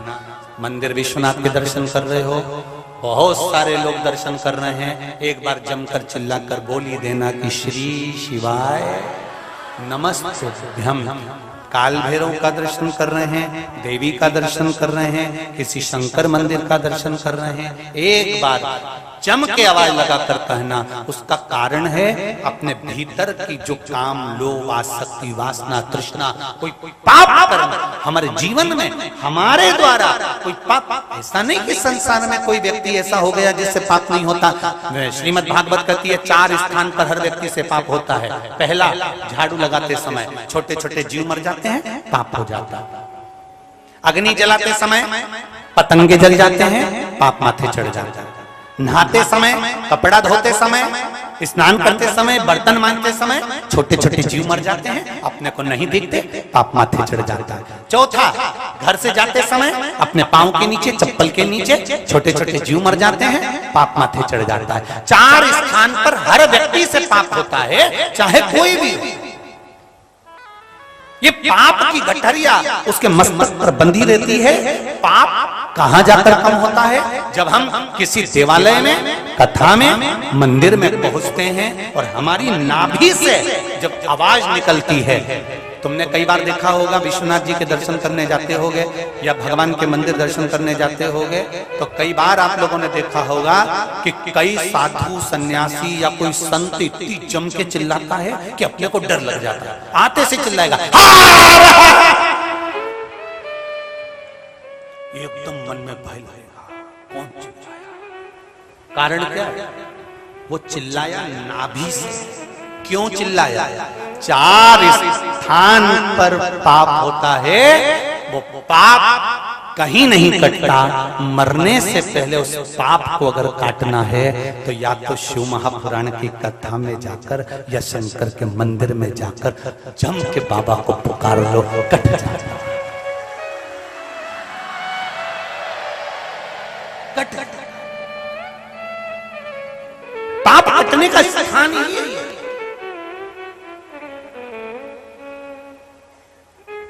हाँ, कोई कोई लोग अगर हो सकता है कि कोई चीज को पाने के लिए, जैसे एक महाराज जी कथा करने गए तो कथा में जाकर उन्होंने गांव के लोगों से कहा हमको यहाँ कथा करना है साहब, हमको यहाँ कथा करना है। तो क्या हमारे यहाँ कोई कथा मता नहीं सुनता, नहीं साहब मेरे को तो कथा करना है, आप तो कथा करवा। तो उन्होंने कहा ठीक है। सरपंच साहब ने कहा ठीक है मैं कथा करवा देता हूँ। तो अब बिछाने के लिए कुछ नहीं, सरपंच साहब ने अपना कोई वस्त्र था नीचे बिछा दिया, बिछाया और गाँव के लोग कथा सुनने के लिए आ गए। थोड़ी देर बाद गाँव के लोगों का मन कथा में लगा नहीं, सब उठ के चले गए। पंडित जी ने आंख खोल कर देखा तो कोई नहीं था, सब 50 लोग बैठे थे, सब चले गए, अकेला सरपंच बैठे हुए।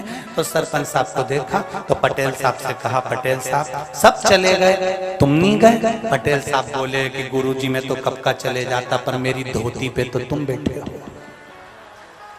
तो ऐसे भी एक कही कि वो धोती के चक्कर में बैठे हैं कि भाई धोती अपनी फंसी।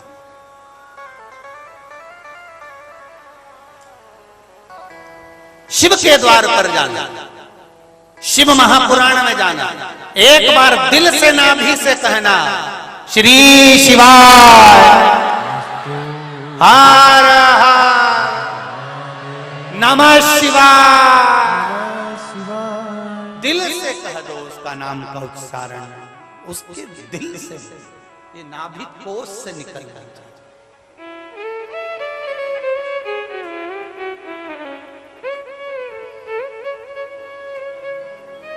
नाभि कोष।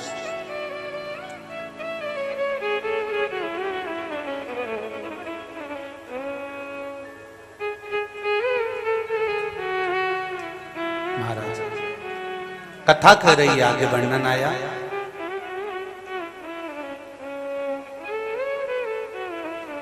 शिव जी के नेत्र बंद करने से एक पुत्र का जन्म हुआ जिसका नाम अंधकासुर था। पार्वती मैया ने इसको गोदी में लिया, अपना पुत्र माना, अपना।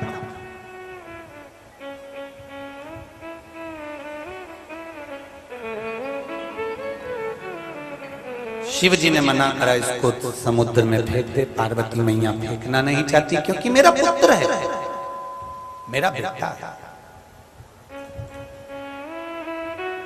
केवल एक माँ ऐसी होती है, बेटा कपूत से कपूत भी हो जाए तो भी माँ अपने बच्चे के लिए कभी गलत नहीं सोचती। केवल माँ।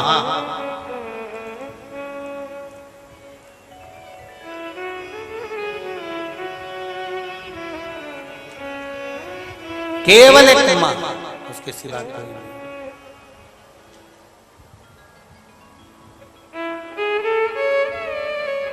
आप बेटा अब शब्द भी बोल देता है, आड़ा टेढ़ा भी बोल देता है, कुछ गलत भी बोल देता है, तो भी माँ उसके लिए कभी गलत नहीं सोचती।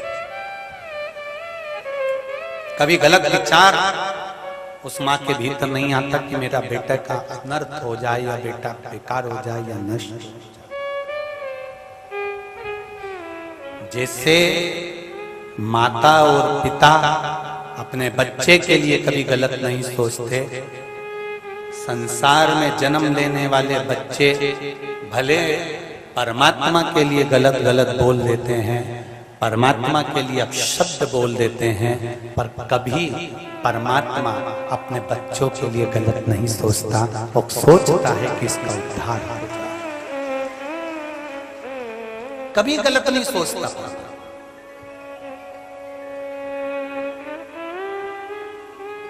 मेरा भगवान कभी किसी के लिए गलत विचार नहीं रखता। कई लोग कहते हैं, कई संसार में ऐसे भक्त भी हैं, भगवान के उपासक भी हैं, जिनको भोगना भी पड़ता है। तो लोग कहते हैं बताओ इतना इतने भगवान के उपासक, भगवान का इतना भजन करने वाला, भगवान का इतना मंत्र जाप करने वाला, भगवान का इतना स्मरण करने वाला, भगवान की भक्ति में डूबने वाला, और इतना कष्ट। कई लोग ऐसे आपकी भी दृष्टि में आ जाता है, पड़ोसन कभी एक लोटा पानी नहीं चढ़ाती, पड़ोसन कभी अगरबत्ती नहीं लगाती, पड़ोसन कभी भगवान के मंदिर नहीं जाती, और भगवान उसको दिए जा रहा है, और हम रोज भगवान को मना रहे हैं, और भगवान हमें दुख पर दुख दिए जा रहा है। उसका कारण क्या है?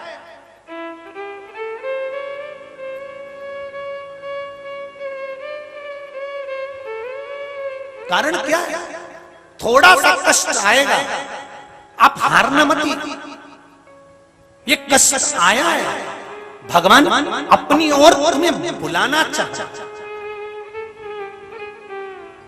अरे हमारे यहाँ मध्य प्रदेश में वो ऐसा, इसमें बहुत सारा सामान भर लेते हैं और फटकते हैं, उसको कहते हैं सूपड़ा। तुम्हारे यहाँ क्या कहते हैं? सूप ना? हाँ, तो वो सूपड़ा जो होता है, सूप जो होता है, उसको फटका जाता है। फटकने से कचरा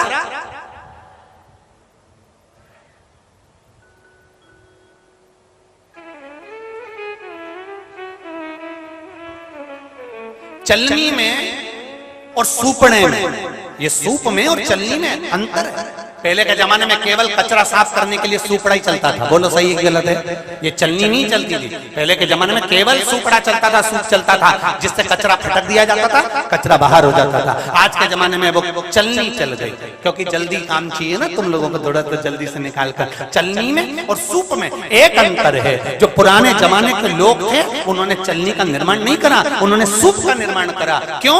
क्योंकि बहुत चतुर थे। उनको मालूम है कि सूप जब कचरा फटकेगा तो सूप कचरे को फटक कर बाहर कर देगा, अच्छे अच्छे दाने को अपने पास रख लेगा।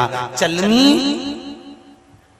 अच्छे अच्छे को नीचे पटक देगी, कचरा कचरा अपने पास रख लेगी। सूप में और चलनी में यही अंतर है। चलनी अच्छाई को छोड़ देती है और बुराई को रख लेती है। सूपड़ा बुराई को फेंक देता है और अच्छाई को अपने पास रख लेता है। वो अच्छा है।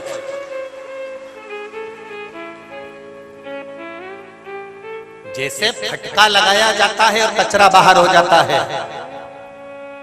अगर जिंदगी में थोड़ा सा दुख आए, तकलीफ आए, कष्ट आए, चिंता मत करना, विश्वनाथ जी को जाके धन्यवाद देना कि तूने फटका लगाया है, कचरा साफ कर रहा है। मैं समझ गई।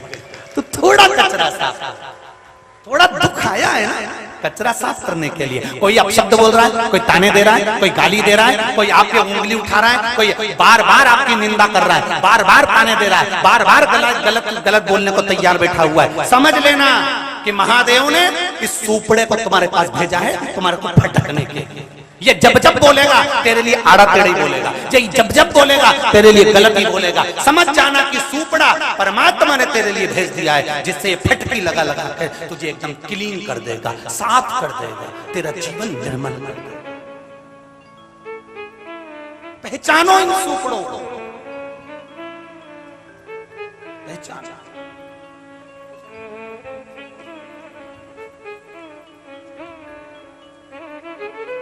मेरे भोले तेरा सहारा है, मेरी नैया का तू किनारा है।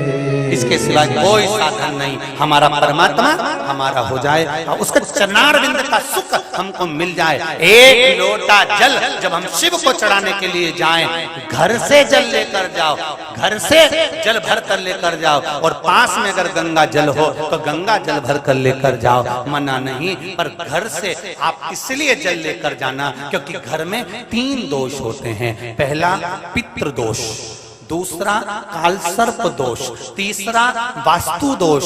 प्रत्येक घर में होता है। चाहे तुम किसी वास्तु शास्त्री को बुला लेना, वो तुम्हारा घर देखकर बोलेगा यहाँ से बाथरूम तोड़ो, यहाँ बनाओ, यहाँ से सीढ़ी वहां बनाओ, कितना भी वीआईपी मकान बना लो, पर थोड़ी ना थोड़ी गड़बड़ी हो जाती है। वास्तु दोष, पितृदोष, कालसर्प दोष, ये 3 दोष प्रत्येक मनुष्य के घर में होते हैं। प्रत्येक मनुष्य के घर में।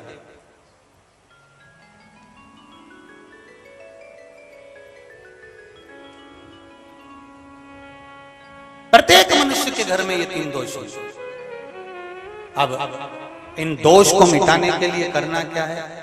इन दोष को मिटाने के लिए अपने घर से जल भर कर लेकर जाना है, क्योंकि घर में जो मटका होता है, हंडा होता है, वो पितरों का स्थान होता है। रसोई घर से जब जल लेकर जाते हैं तो वास्तु दोष समाप्त होता है।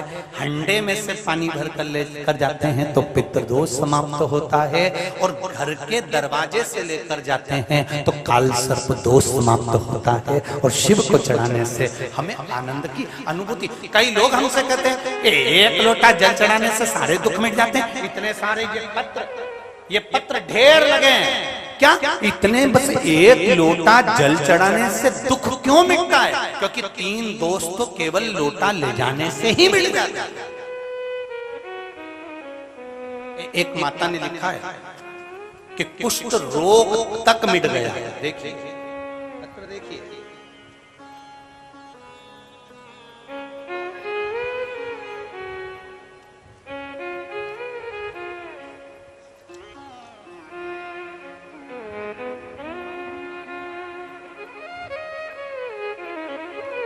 लाइन लिखी है, तेरा ही दिया मैंने खाया किया है, तेरा शुक्रिया है, तेरा शुक्रिया है। नाम हर्ष साहू, जेतपुरा बड़ी बाजार वाराणसी से हूँ। गुरुजी क्या वर्णन करूं? 1 लोटे जल का उसमें पूछे कि बाबा ने हमें क्या नहीं दिया है।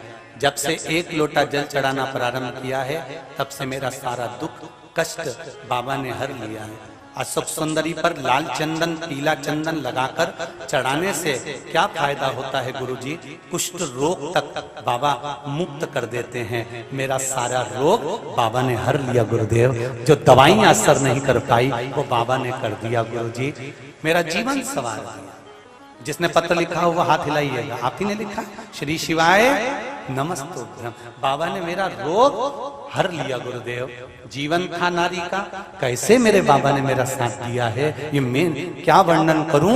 उसमें लिखा है सारी दवाइयां फेल है और 1 लोटा जल अग्रहण्य है। ये बेटी लिख रही है।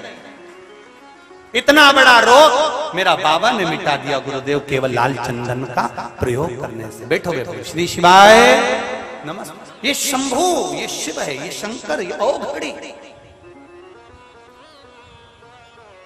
आप दिल से उसको रिझा लीजिए, दिल से, बस दिल से कहो कि मैं शिव का हूं और शिव मेरे हैं। बचना केवल दुनिया के लोग जब निंदा करें तो पलट कर एक जवाब जरूर दे देना कि अपने माता पिता का स्मरण जरूर करिएगा कि आप किसकी संतान हैं। गलत ना तो बोलो और गलत ना सुनो। केवल कभी जिंदगी में ना शिव पुराण की निंदा, ना शंकर की निंदा, ना शिव का। केवल ब्रह्मा जी के मुख से, देवर्षि नारद के मुख से नारद जी ने केवल भगवान विष्णु से इतना सा कहा था। क्या कहा था भगवान विष्णु से कि हे नारायण, जिस कामदेव को शंकर भगवान नहीं जीत पाए उसको देवर्षि नारद ने जीता है। ये देवर्षि नारद ने भगवान विष्णु से कह दिया था। तो भगवान विष्णु के बैकुंठ में अश्रु गिर गए थे। बैकुंठ में भगवान विष्णु के अश्रु गिर रहे थे। पूछा क्यों?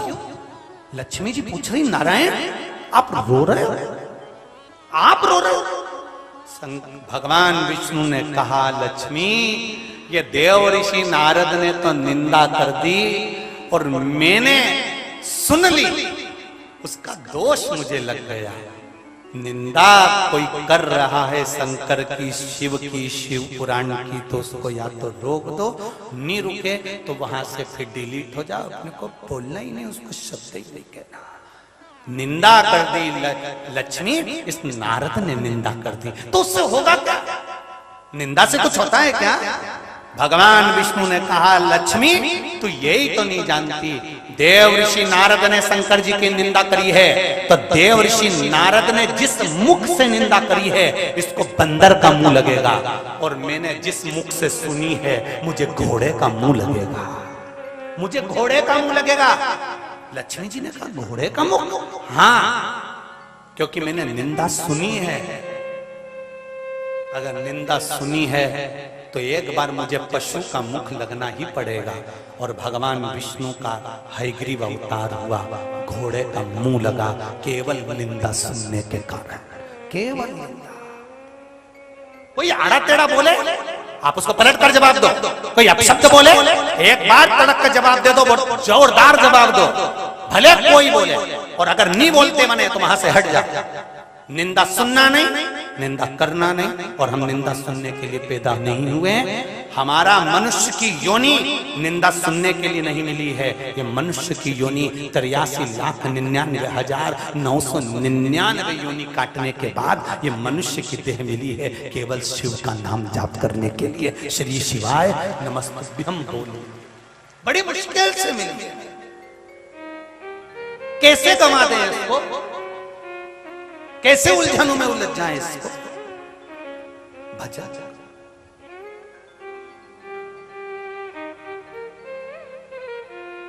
महाराज, अंधकासुर पानी में फेंक दिया गया, हिरण्याक्ष ने झेल लिया, बड़ा करा। मेरे माता पिता कौन है? हिरण्याक्ष ने कह दिया, कोई नहीं। समुद्र में बहकर आया था, मैंने पकड़ लिया था, कोई माता नहीं, कोई पिता नहीं। हिरण्याक्ष का संहार वराह भगवान ने कर दिया।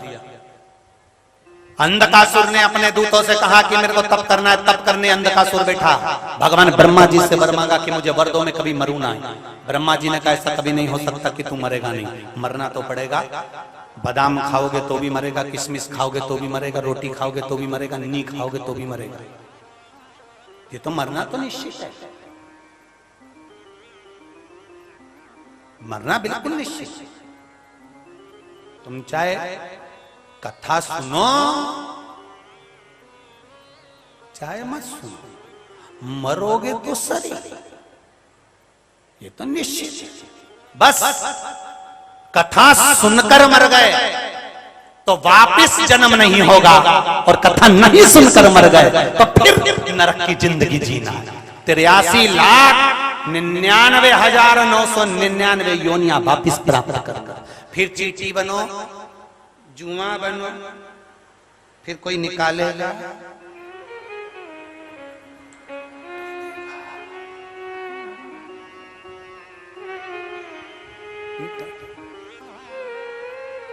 ये योनि आप प्राप्त